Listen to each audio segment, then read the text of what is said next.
సుబ్రహ్మణ్య ఆరాధనం చేసినా, షణ్ముఖుడికి ప్రదక్షిణం చేసినా, ఆయనకి నమస్కారం చేసినా జ్ఞానము, ఐశ్వర్యము, సంతానమునకు క్షేమము, ఆయువు, ఆరోగ్యము అన్నీ కలుగుతాయి. అంత శక్తివంతమైనటువంటి సర్గ ఈ షణ్ముఖోత్పత్తి సర్గ.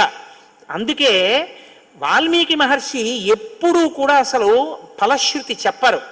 కానీ ఈ షణ్ముఖోత్పత్తి గురించి చెప్పిన తర్వాత, అందుకే షణ్ముఖుడికి ఉన్న గొప్పతనం ఏమిటో తెలుసా అండి? ఆయనకి ఒక గొప్ప విజయాన్ని సాధించాడు షణ్ముఖుడు ఒక్కడే. శైవ వైష్ణవాలు రెండూ కూడా వియ్యవందేట్టు చేశాడు. శ్రీవల్లి, దేవసేన ఇద్దరు శ్రీ మహావిష్ణువు యొక్క కుమార్తెలు. ఆయన మేనల్లుడు కదండి, మరి ఏదో పండగ సెలవులకు ఇంటికి వచ్చాడు. ఇంటికి వస్తే లక్ష్మీదేవి ఆయన్ని చూసి అందిట, మురుగన్ అంది. మురుగన్ అంటే మేనల్లుడు అని. మరుమగన్ అన్నట్టు విష్ణువు, మరుమగన్.